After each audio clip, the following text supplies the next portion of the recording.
Sony's Kraven the Hunter recently finished shooting, and there's been a lot of details that have hit the internet in regards to the film thanks to the actual actor playing Kraven the Hunter. Now, the latest leak is pretty major considering it's just about everything from the film. So somebody sent it to me that's a huge CBC fan and said, record your reaction once you read this. I read it between sets in the gym, and here was my reaction.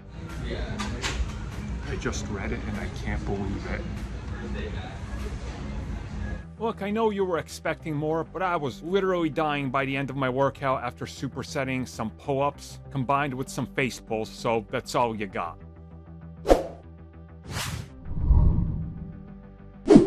So before we get into this, a quick reminder that this is from the same person that worked on Morbius, so you should automatically know what to expect. So let's get into this film.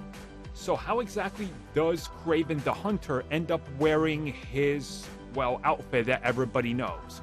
Well, what happens is he ends up confronting a bunch of people in a warehouse, and once he takes care of them, he ends up finding a hunter outfit that is covered in animal skin.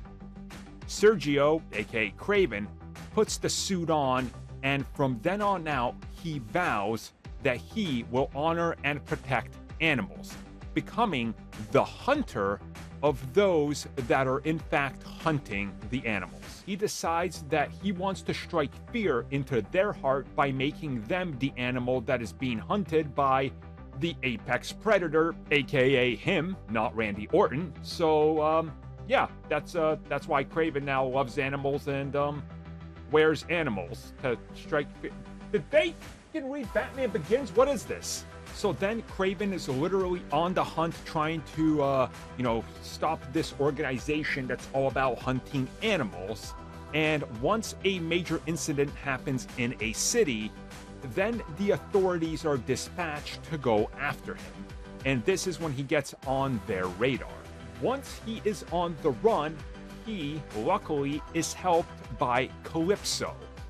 And he finds out that Calypso was hired by her father, Vladimir, who is deep in this plot to, animals and whatever Kraven's fighting, right? So she is essentially against them. She's supposed to throw him off the tracks and off the trail of, the giant crime organizer and the guy running everything from behind the scenes. Once Kraven realizes that he knows what's going on, thanks to the help of Calypso, who falls in love with him, they decide that it's time to strike at the heart of this crime syndicate, and they go after the Chameleon, who is then killed by Kraven. Fucking what? Okay, now to catch you up with the pieces of the puzzle. So, Russell Crowe is playing Vladimir, the villain. Now, the big part of the story here that I haven't mentioned yet is the fact that Russell Crowe's villain, Vladimir, is the original Kraven the Hunter. He's the one that used that name, and he was the one that was going after all these exotic animals. As it turns out, Vladimir is, of course, the father of Aaron Taylor Johnson's Kraven the Hunter.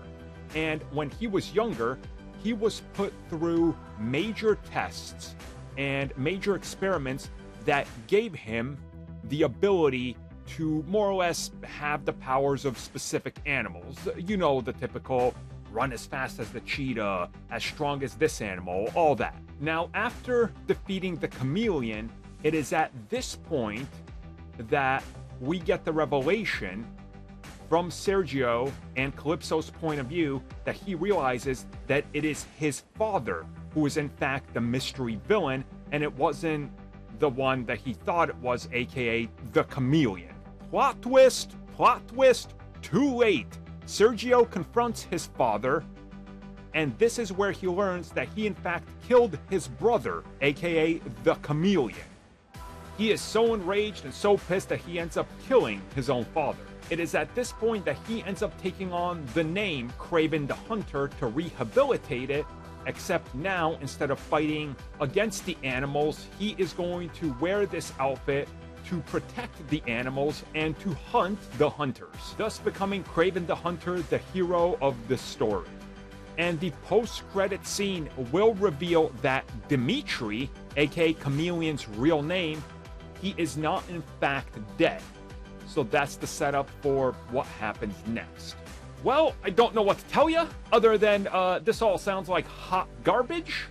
And it's honestly, I'm not shocked.